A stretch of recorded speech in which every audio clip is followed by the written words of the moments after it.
بسم الله الرحمن الرحيم والحمد لله رب العالمين اللهم صل وسلم وبارك على نبينا وحبيبنا محمد وعلى آله وصحبه أجمعين وبعد. All right.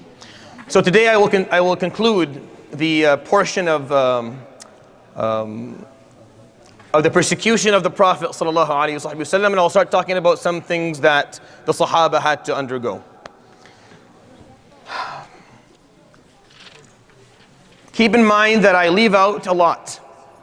That what I leave out is 3 to 4 fold of what I'm actually telling you. And I've done it like that, and I'll continue to do it like that. Not because I don't think these stories aren't worth sharing, but because they're difficult to share.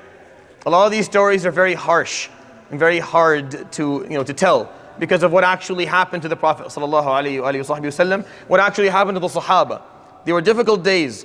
There's going to be a point of this at the end. Meaning I will bring up the point of why these stories are important for us to at least acknowledge and know.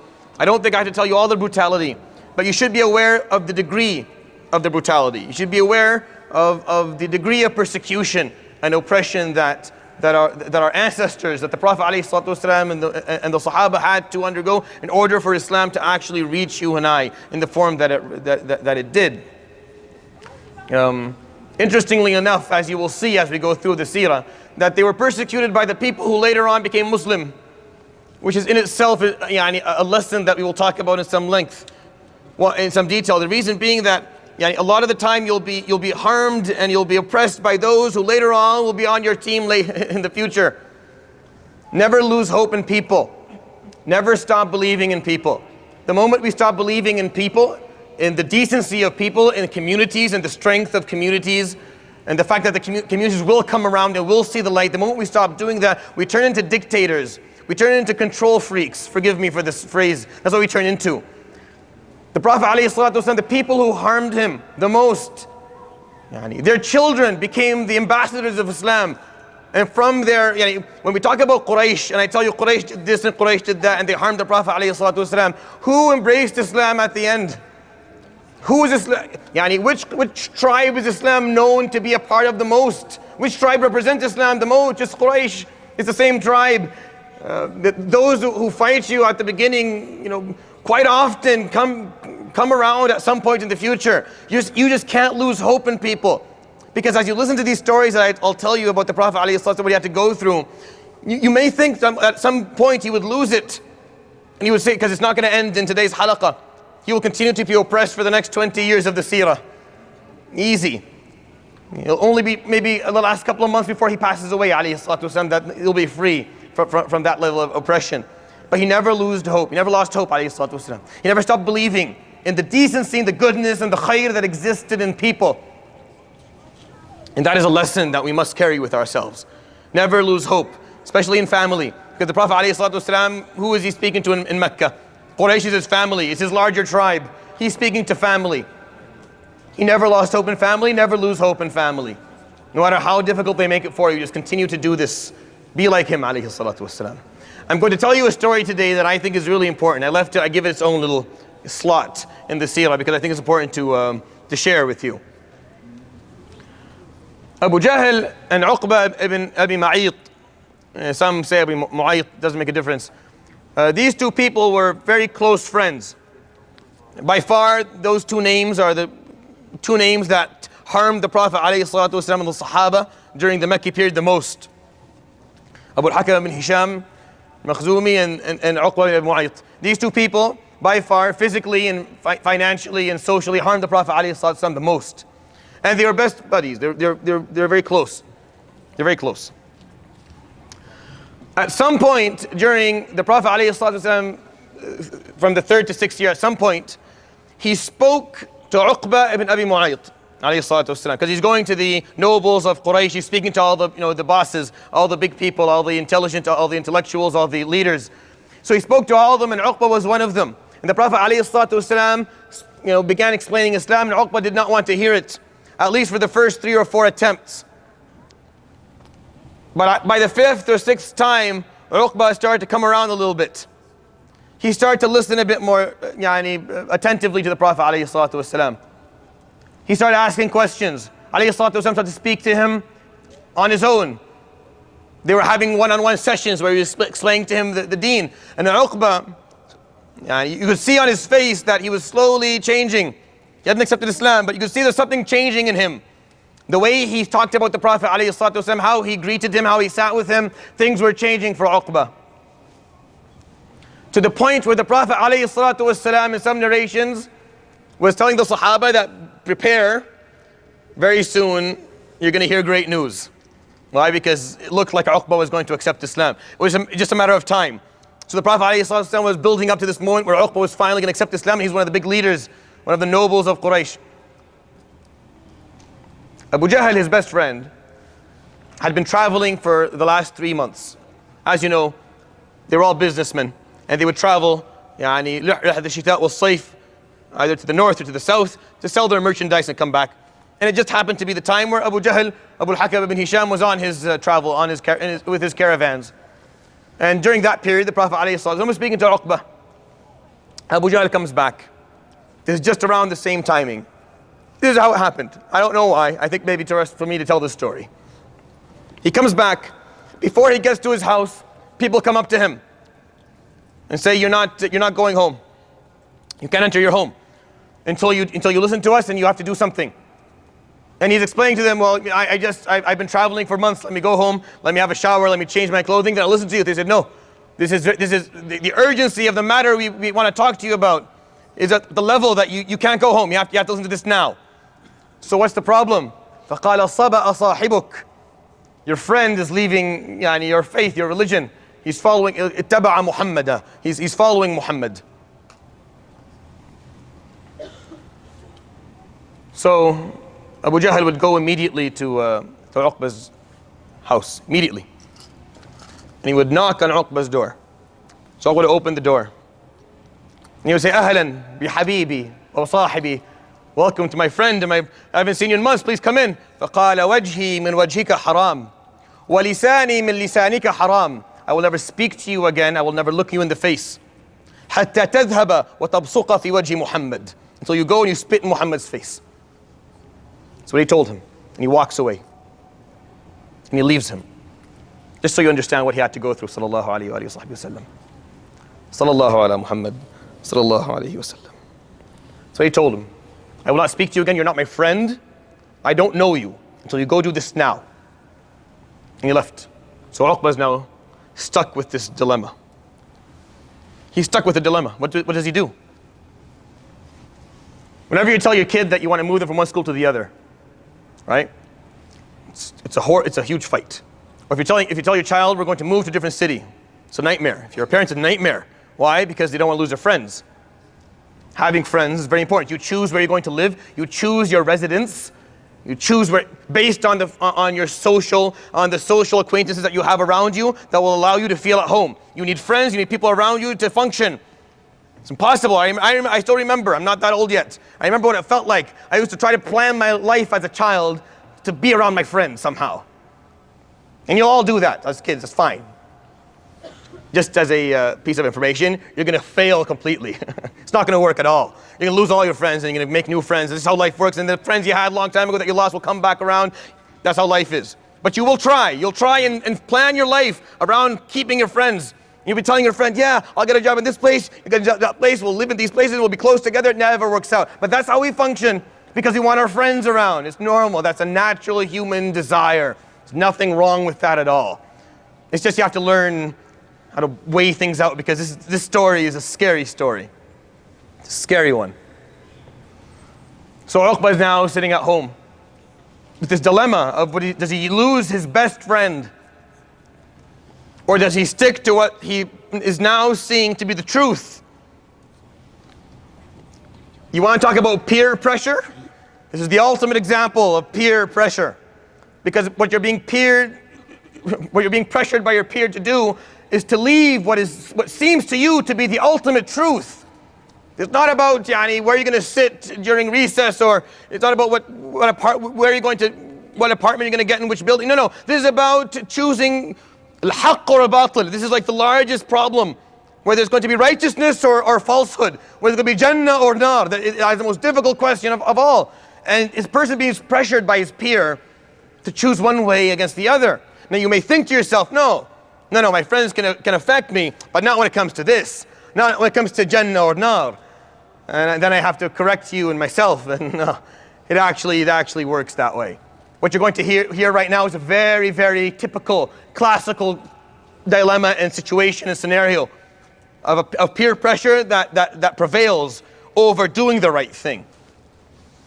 I'm not going to go into details, but Uqba made the wrong choice. I don't want to go through the details because it's hard to tell you exactly what he did, but he did it. He knocked on the door of the Prophet ﷺ's house, he opened the door and he did it. Sallallahu ala Muhammad sallallahu alayhi wa sallam. That's what he did to the Prophet ﷺ. He walked away. Of course, the Prophet ﷺ, I'm not going to talk about the perseverance of his character ﷺ, because that's something that's beyond my ability to even explain. But I do want to talk about Uqba. Uqba, because of a peer pressure, made the worst choice of his entire life.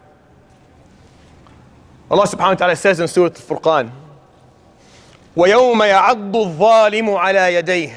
And the day will come when the oppressor or the wrongdoer will bite down on his fist in regret. This is an Arabic phrase. It's a proverb in Arabic. I don't know why exactly, but apparently the back day, if you really regretted something, you would bite down on your fist. Now I've never seen it, but that's what they used to do. That's how Arabs would, that's how they would express their regrets. They would bite down on their fist. It's just a phrase. It's just a phrase, figure of speech. وَيَوْمَ يَعَضُّ الظَّالِمُ عَلَى يَدَيْهِ. And the day will come when the oppressor and the wrongdoer will bite down on his fist in regret. يقول يا ليتني اتخذت مع الرسول سبيلا. He will say, I wish I chose to go with the Prophet and walk down his path. The day will come when you'll say, I wish I walked down the path of the Prophet. Ya waylata. What horrible situation I am in. What is waiting for me now is horrible punishment. Ya waylata, that's what it means. I am now waiting, what's awaiting me is horrible punishment. Ya waylata. Laytani lam attakhidh fulanan khalila. I wish I never took fulan, just a name, a random name, because this is a scenario that will work for everybody. Every age, every place, every time. There's no exception to this rule. لَيْتَنِي لَمْ أَتَّخِذْ فُلَانًا خَلِيلًا. I wish I didn't take that person as my best friend. Khalil is not a friend. Khalil is best friend. It's close friend. Your BF. Person that you need to talk to every day. You all have them, especially at a younger age, you all have them. When you get older, you kind of lose that a little bit. Which takes away a lot of joy of life, by the way. Having a close friend is a great thing. Except if you're in a situation like Uqba and Abu al-Hakam ibn Hisham. Then you have an actual problem. Then you have a threat to your well-being, not in dunya only, but also in akhirah. Ya waylata laytani lam attakhidh fulanan khalila. I wish I never took that person as my friend. What a horrible mistake I've made. Laqad adallani 'ani adh-dhikri ba'da idh ja'ani. He led me astray from the remembrance I was given after I had it. I had it in my hands. I had the remembrance in my hand. I had guidance, and he led me astray from it. وَكَانَ الشَّيْطَانُ لِلْإِنسَانِ خَذُولًا. And indeed, the shaitan has always let mankind down. And shaitan always will let you down. You'll say, what, shaitan? Shaitan, you're talking about jinn now. No, don't misunderstand this. قُلْ أَعُوذُ بِرَبِّ النَّاسِ مَلِكِ النَّاسِ إِلَهِ النَّاسِ. Say, I seek refuge in the Lord of mankind, the King of mankind, the God of mankind. مِنْ شَرِّ الْوَسْوَاسِ الْخَنَّاسِ. From the evil of the one who continues to give bad thoughts and bad ideas. الَّذِي يُوَسْوِسُ فِي صُدُورِ النَّاسِ. The one who continues to put that in the minds and the hearts of human beings. مِنَ الْجِنَّةِ. Both from the jinn, the shaitan from the jinn, وَالنَّاسِ, and from the human being. شَيَاطِينَ الْإِنسِ وَالْجِنِّ يُوحِي بَعْضُهُمْ إِلَى بَعْضٍ زُخْرُفَ الْقَوْلِ غُرُورًا. Shayateen come in two forms. They come in the form that you don't see. The weak form, the form of jinn. The weak form, the helpless form. The form that can't do much besides open a catalog for dhunub. And then if you say A'udhu Billah and you read some Quran, they run away because they can't deal with it. But then you have Shaitan al-Ins that are much more persistent, that will not stop. You can say whatever you want, they won't leave. They will continue to come after you time and time again until they get you to do the wrong thing that you know you shouldn't do. And they'll use every trick in the book, and they will try and persuade you and sway you and pull you using love and using friendship and using closeness, trying to make you make that mistake. And Uqba made the ultimate wrong mistake. Uqba could have been one of the Sahaba. I could have had an extra name to tell you about, of bravery and courage and sacrifice, but I don't. I have to tell you his story with a frown on my face. I have to tell you that story with a feeling of regret and sorrow of how this person ruined his life because of his friend. Because his friend pressured him to do something, so he did it. So next time you feel that you've been pressured by your peers, I want you to think of this story. I want you to think of Uqba and Abu Jahl. Think about them. And ask yourself, is it worth it? Is it really worth it? You can say to yourself, no, I would never let them take me that far. There is no limit to what peer pressure can do to you. There is no limit to what peer pressure can do to you. There is no better advice in this world that you'll ever get from any human being, regardless of who they are, whether from your parents or from someone sitting in my position or anyone else, then make sure you choose your friends wisely. Money comes and goes. Cars are just pieces of metal. Houses, the thing that you really need to invest in and be picky about is yourself, is who you're going to spend time with, is who you're going to allow into your life. That is the most valuable thing you have, is your emotions, your feelings, your thoughts, your convictions, your practices, your behaviors. And those things are influenced by how much money you have, or what car you drive, or what building you live in, or what profession you work. But now those are influenced by your friends, by the people you spend time with, the people you take advice from, the people you look up to, and the people... You may be thinking, yes, Sheikh, tell the kids about friends. No, I'm not telling just the kids about friends. I'm telling everybody about friends. It doesn't matter what age you're at. Uqba was in his 40s. There is no limit to this piece of advice. It never ends. You could be 80. You could be 90. If you have bad friends, you're going to make bad choices. If you have bad friends, you'll make bad choices. It's impossible. You cannot be immune to it. You can say, no, I'm stronger. You're not. And there's nothing wrong with that. You're a human. You spend time with someone. They rub off on you, you rub off on them. It's how it works. Parts of your personality will become part of theirs, and parts of theirs will become part of yours. So if that's going to happen, then you have the right, the obligation to be picky about who you spend your time with. It's not arrogance. It's not vanity. It's not cruelty. You can have a lot of acquaintances, people you know, people that you like, you shake their hand, you give a hug, you're very kind to. But those who you'll spend your time with, those who you'll give a part of your life to, have to go through a very, very difficult screening process. You have to make sure that you make the right choice, or else this ayah will be something, la samah, may Allah preserve all of us, that one of us will be saying Yawm al-Qiyamah.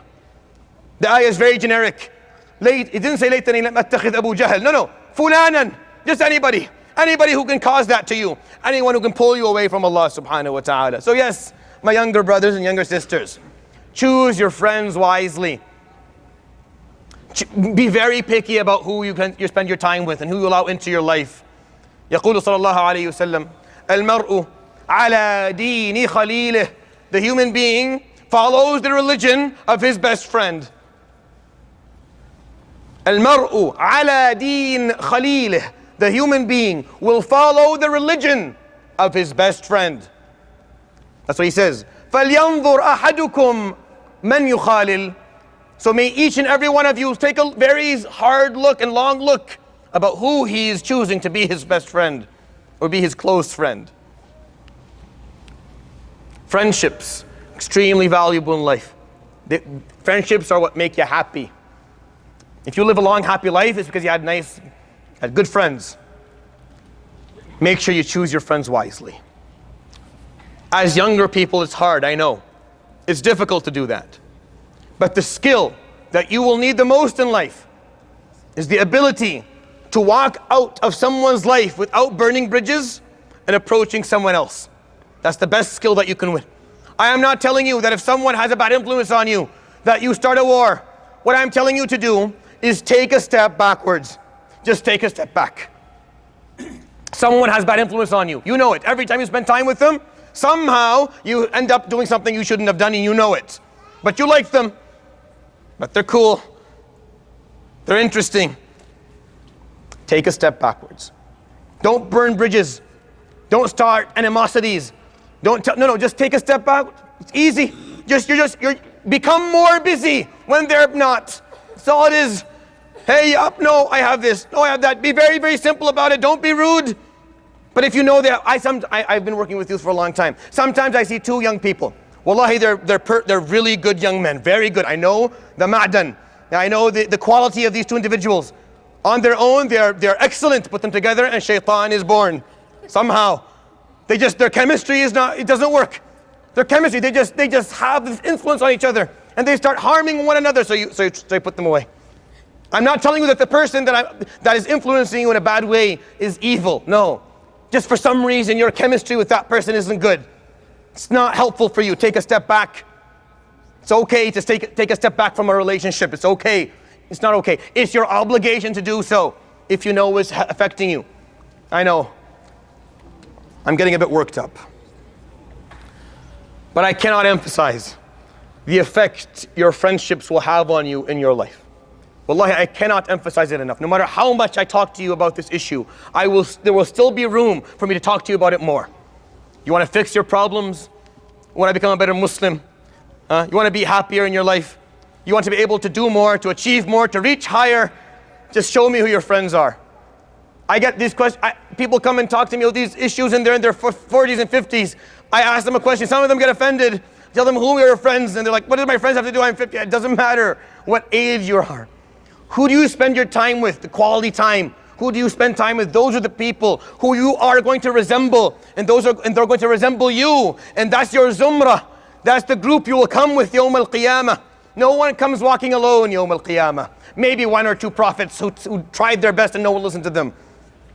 But everybody will come. وَسِيقَ الَّذِينَ كَفَرُوا إِلَى جَهَنَّمَ زُمَرًا. And the people and the disbelievers who are going to be taken to Jahannam will be taken in groups. وَسِيقَ الَّذِينَ اتَّقَوْا رَبَّهُمْ إِلَى الْجَنَّةِ زُمَرًا. And those who had piety will be taken to Jannah zumara.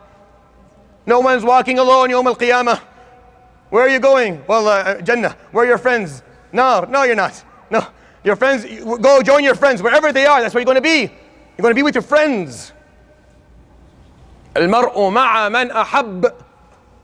This is one of the few ahadith that are mutawatir. One of the few ahadith that we have in the books of hadith that have certain authenticity to the Prophet ﷺ.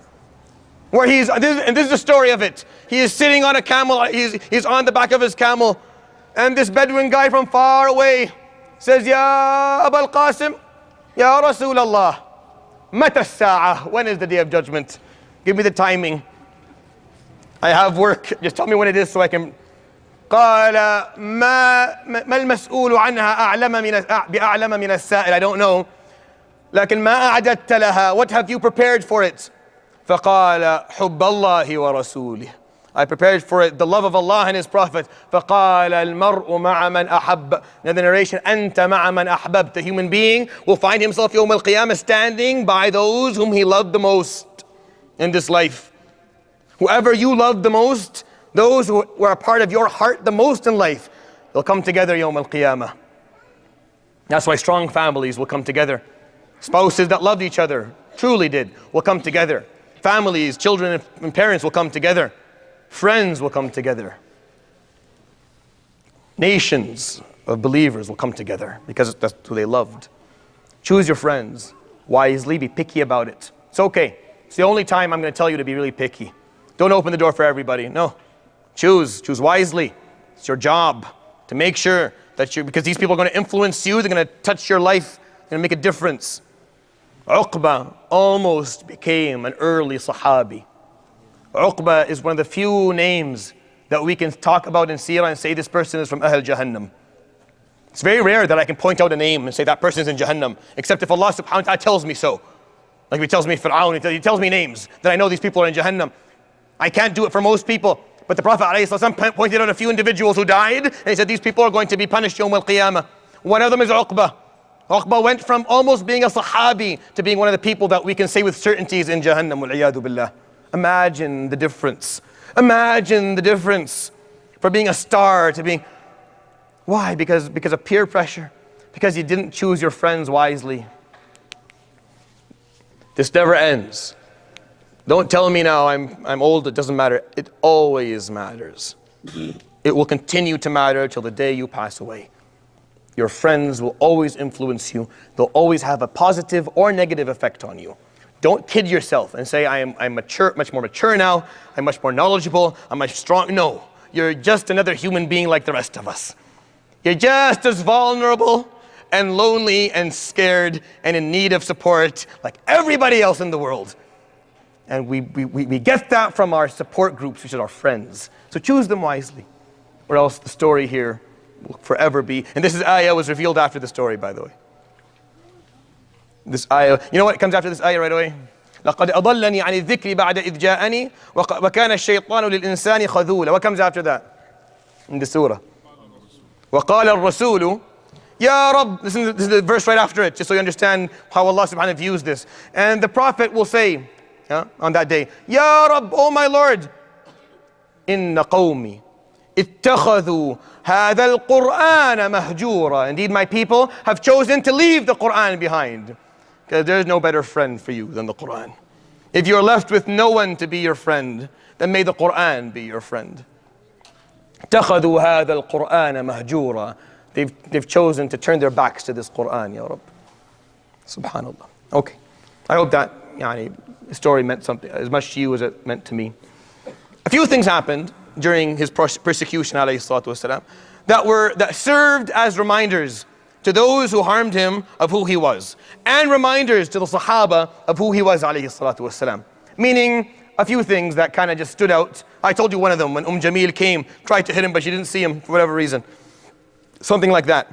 Abu Jahl at one point, one day, they were getting so upset, they were getting so frustrated with what he was able to do, alayhi salatu wasalam, he was influencing all these people, that he said something to his companions, people around him. قال اليوم لأطأن رقبة محمد بقدمي ولأعفرن وجهه بالتراب والعياذ بالله. صلى الله عليه وآله وصحبه وسلم. He said, today, I am going to step on his neck when he makes sujood. I'm going to shove his face in the dirt. صلى الله عليه وصحبه وسلم. That's what he said. So the Prophet ﷺ went through a lot, as I gave you examples of things that happened to him. But whenever it came to extreme or severe humiliation, there was a small intervention. Always a small intervention, just to remind people. So Abu Jahl went, and everyone was watching, because the Prophet ﷺ was making sujood right in front of the Kaaba.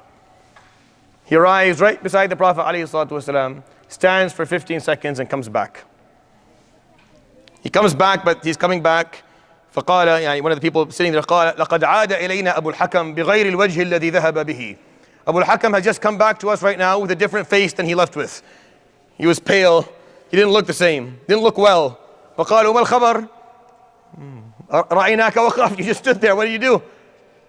فقال, this is what Abu Jahl said. فقال لقد رأيت بيني وبينه خندقا من نار لو تجاوزته لاحترقت. When I got there, suddenly, didn't you see it? He starts to say to them, didn't you see what I saw? Didn't you see like this?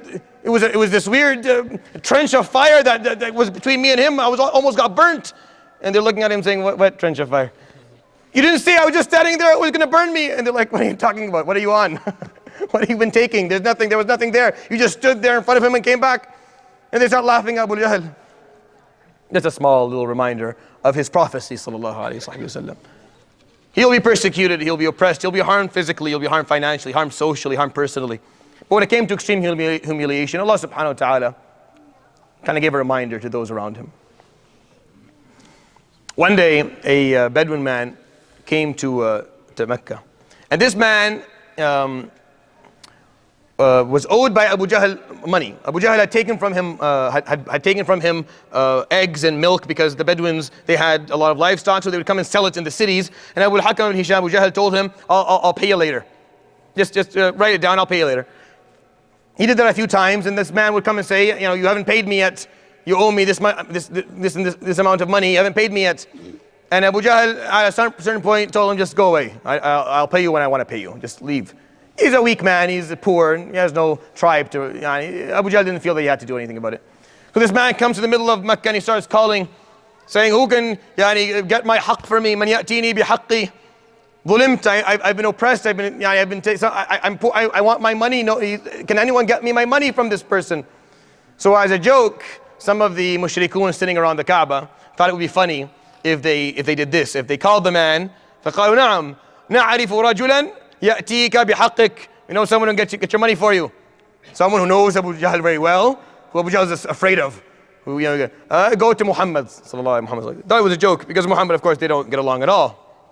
But they want to, as a joke, to laugh at the Prophet ﷺ. Because at the time he was weak. He didn't have, it was at the beginning, he didn't have much. So this man goes and he knocks on the door of the Prophet ﷺ. Says, أخبروني أنه لا يأتيني بحقي من هذا الرجل إلا أنت. They told me that no one can get me my wealth, or my haqq, my right from this person except you. And he starts begging him, please, I beg you, help me. I don't. So the Prophet ﷺ can see people laughing, so he knows the joke. It's a joke. You could have told him, brother, look, let me tell you the story.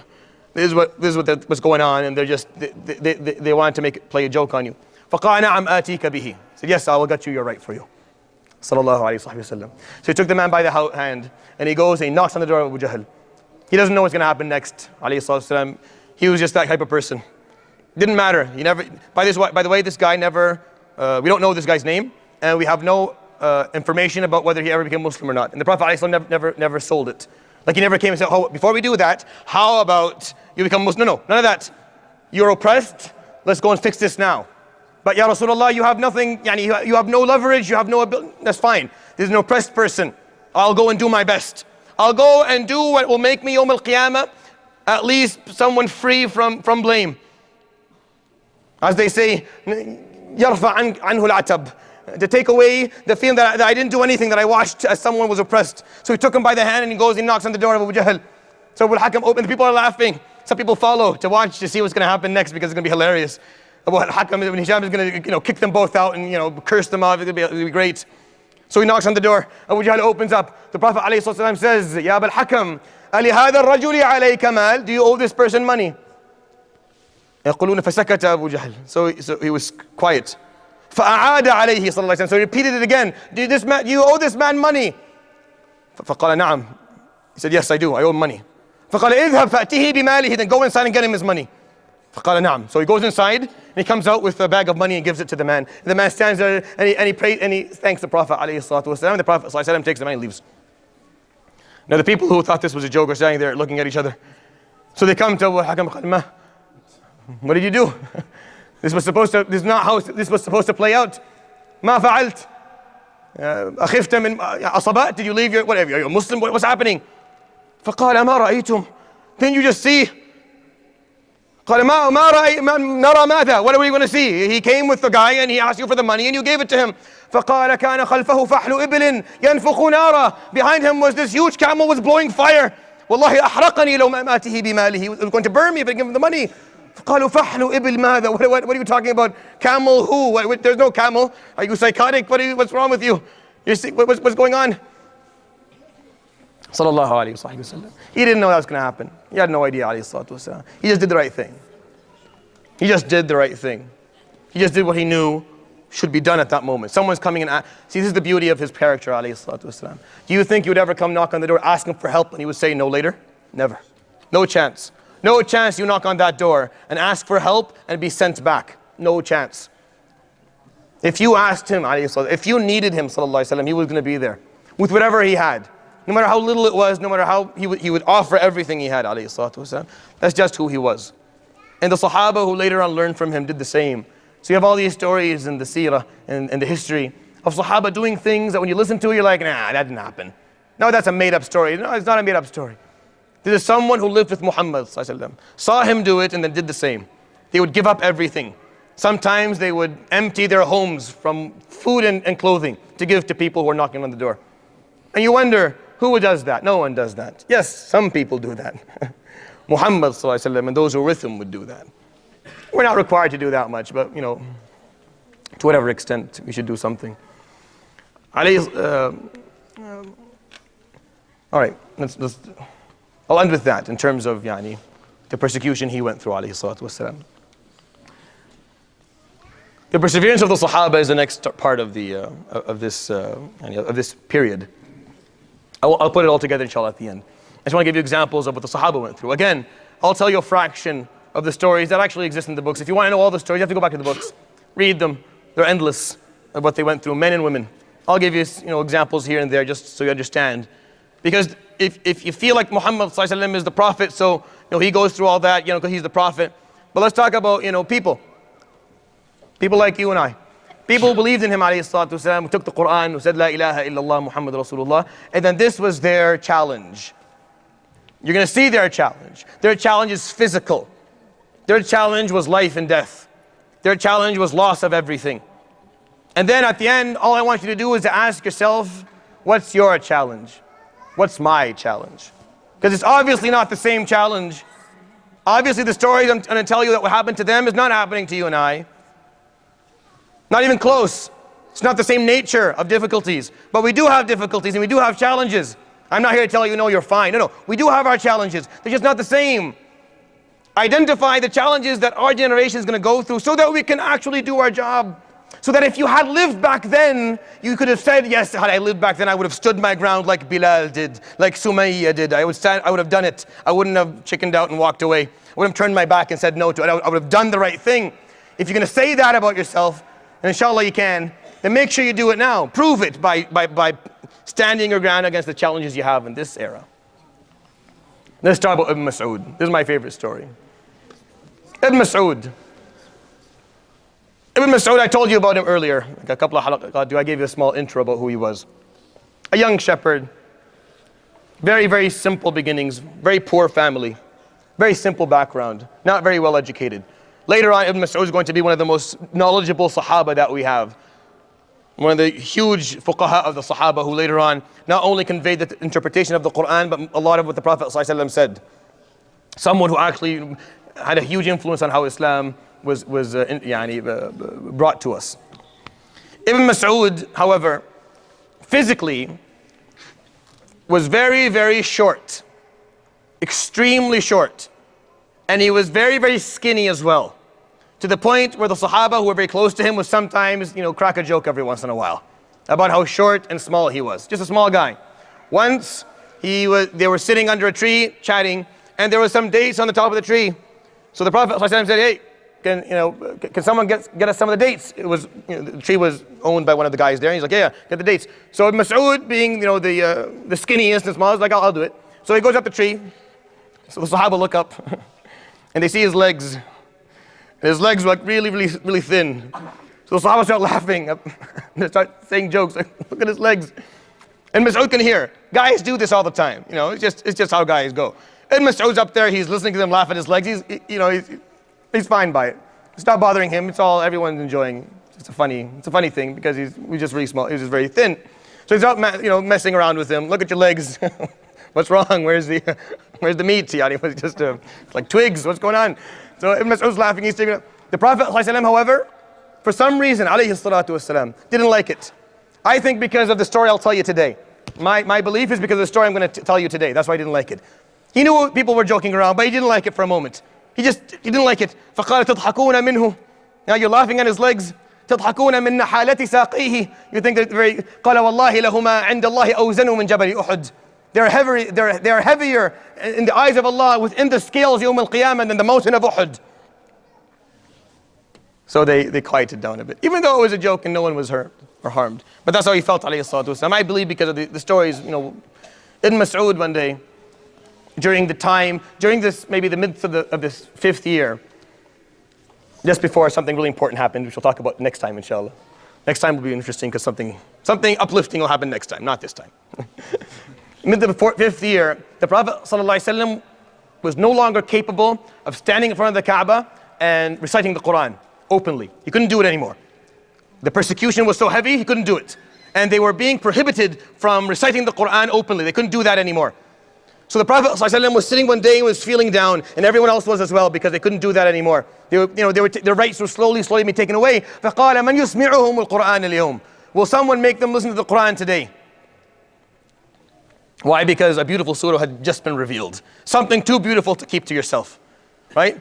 Al-Rahman, علم القرآن خلق الإنسان علمه البيان الشمس والقمر بحسبان والنجم والشجر يسجدان. Beautiful, just too beautiful to keep to yourself. So he said, who will make them listen to the Quran today? فقال ابن مسعود, I'll do it, Ya Rasulullah. So the Prophet ﷺ praises him. Ijlis ibn Mas'ud, but sit down please. Not you, I need someone who can take a beating. It's not going to be you. So he asks again, من يسمعهم القرآن? Ibn Mas'ud قال أنا أسمعهم يا رسول الله, I will do it. فقال على رسلك يا ابن مسعود, just sit. I appreciate the enthusiasm, but I'm looking for one of the bigger guys. And then he repeated the third time, and Ibn Mas'ud said, أنا أسمعهم يا رسول الله. لا تمنعني, don't hold me back, let me do this.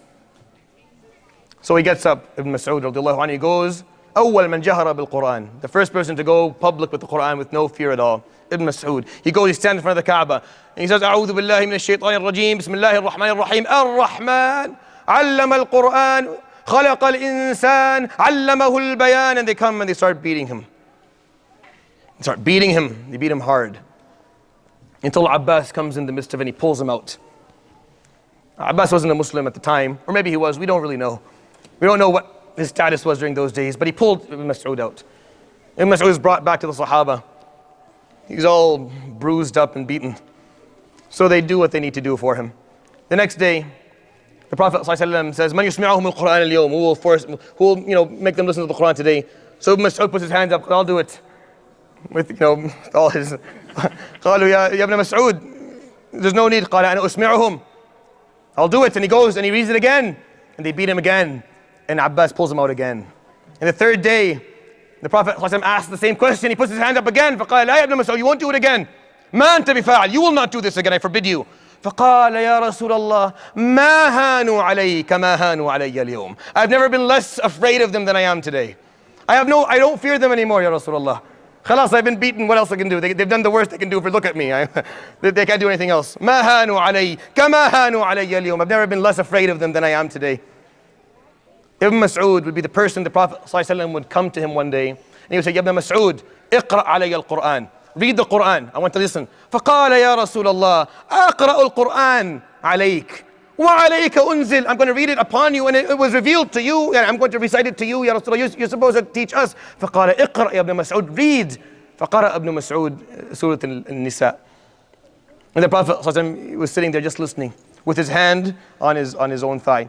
قال حتى قرأ رضي الله عنه فكيف إذا جئنا من كل أمة بشهيد وجئنا بك على هؤلاء شهيدا. So what are you going to do, Ya Rasulullah, on the day when I bring an ambassador, a shaheed? Shaheed is not just a martyr, but someone who will be the standard, someone who will be held accountable. I will bring an ambassador for every single nation, and I will bring you, Ya Rasulullah, to be the martyr for these people. قال فوضع صلى الله عليه وسلم his hand on Ibn Mas'ud's thigh. فقال حسبك, that's enough. يقول ابن مسعود فنظرت فإذا رسول الله يبكي. I look up and the Prophet صلى الله عليه وسلم, tears are running down his face. The first person to go public with the Quran was Abdullah Ibn Mus3ud radiallahu anhu. And you know the beauty of the story for me? Now this example that I gave you is a very extreme example. It's very extreme. But it really fits the concept of confronting your fears in life. I know it's an extreme example where he goes and he gets physically harmed. And when he does that, he's like, I'm not afraid anymore. I used to be afraid of them. I used to be afraid of what they could do to me. I don't fear them anymore, Ya Rasulullah. I don't care. They can do what they want. The worst has already happened. I've lost my fears. And taking that concept and just maybe thinking about it for a moment, make sure you confront your fears in life. Think long and hard about what it is that you fear the most, what you know that you should be doing but you're not for whatever reason, and confront them. You grow as a human being, you become stronger, you become more capable. Fight your demons, get rid of them. The earlier the better. This is a really, really extreme example. I'm not asking for this. Don't do this. Don't go and read the Quran in the middle of Walmart or anything like that. It's not helpful. That's not what we need today. It's not the challenge that we have today. That was a challenge they had at that time. This was it was a tahaddi. It's a challenge. Their rights were taken away. You can't read this publicly. Yes, we're going to do it. Today it's a different nature. The whole thing is different. But still, concept applies. I'll tell you one more story before we end, inshallah. Once, Imam Ali ibn Abi Talib was asked, Man ashja'un nas? Who is the most brave of all people? Now they asked him the question with the intention of getting a specific answer. They wanted him to say, myself, because Ali was known for his bravery. If you take each Sahabi and try to break down their characteristics and take one characteristic that they were known for, then you would take Ali radiallahu anhu and say that was the brave one. All his life, from 10 years old to the day he died, radiallahu anhu, bravery just defined him. So they asked him the question, so he would say myself and tell a story. And then to the surprise of everybody who was sitting, to shock them all, when they asked him the question, فَقَالَ أَبُو بَكْرَ أَشْجَعُ النَّاسِ. Abu Bakr was the most brave of all people. I can tell you one thing, Abu Bakr wasn't known for that. Known for a lot of stuff, he wasn't known for bravery specifically. فَقَالُوا كَيْفَ. What are you saying? What do you mean Abu Bakr? فَقَالَ لَقَدْ جَاءَ يَوْمٌ وَقَفَ رَسُولُ اللَّهِ يُصَلِّي أَمَامَ الْكَعْبَةِ. There was a day when the Prophet ﷺ was standing and praying in front of the Kaaba. فَجَاءَهُ غِلْمَانٌ مِّنَ الْقَوْمِ يَتَدَافَعُونَهُ بَيْنَهُم. 8, 9 guys came by, started pushing him around. You know, hooligans, a gang. Started pushing him around. He's standing there, alayhi salatu wasalam, very, very patiently. He's not going to confront physically. That goes against the rules we talked about. He's not going to start a fight. It's a bunch of ignorant young people. So they're pushing him around. One guy pushes him this way, and then another guy pushes him another way, tripping him, pulling on his galabiyah, pulling out his imamah. Just abuse. Just open abuse. Alayhi stands the ground, no problem. But then Abu Bakr sees him. Abu Bakr can't help it. He can't stand it. So he comes running in, and he starts pushing people away. قال أتقتلون رجلا أن يقول ربي الله. You're going to harm a person or kill a person because he says Rabbi Allah, because he has a different belief system than you do, because he doesn't have the same religion that you do, because he chose to live a life differently than you. You think it's okay to kill him or to harm him? And he starts saying this, أتقتلون رجلا أن يقول ربي الله, and he pushes people away. And the Prophet ﷺ is telling Abu Bakr, just calm down. But he couldn't do it. You probably couldn't have done it either. He couldn't stand and see them push the Prophet ﷺ around and just watch. He couldn't do it.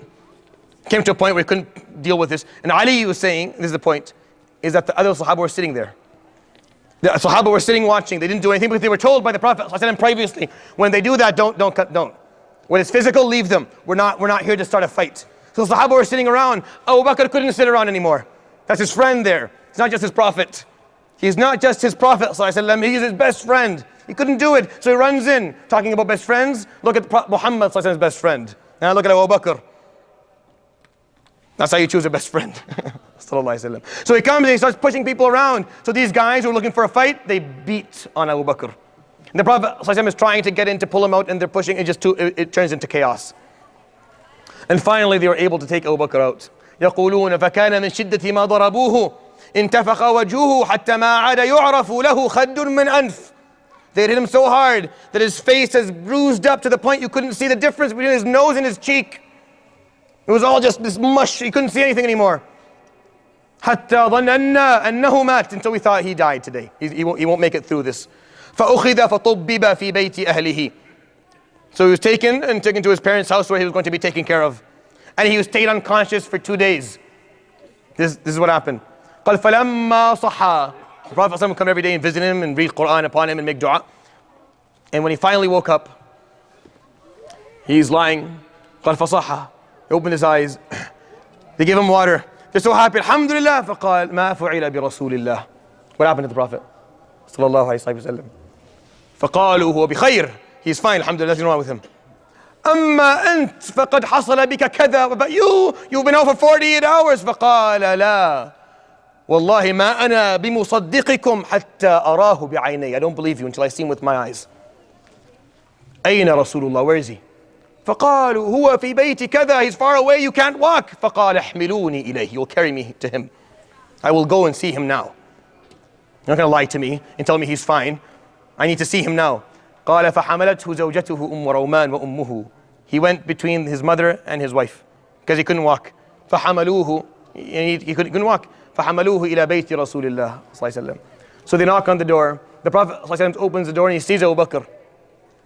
قال الحمد لله أبو بكر الحمد لله فقال بل الحمد لله أنه ما أصابك شر الحمد لله that you're okay يا رسول الله قال فبكى رسول الله وبكى أبو بكر وبكينا معهما. He cried and the Prophet cried and Abu Bakr cried and everyone standing there cried because they didn't know what to do. What else can you do? Sallallahu alayhi wa sallam. That's the love he had for Abu Bakr, and that's the love Abu Bakr had for the Prophet sallallahu alayhi wa sallam. I thought I would end with, inshallah, with that. I'll end with that story. We'll continue, inshallah, the persecution of the Sahaba and some uplifting news, inshallah, next halaqah, next week, inshallah. Subhanallah, bihamdik. Shadu an la ilaha illa anta astaghfiruka wa atubu ilayk. Wa sallallahu ala sayyidina Muhammadin wa ala alihi wa sahbihi ajma'in. Jazakumullah khair. Barakallahu feekum.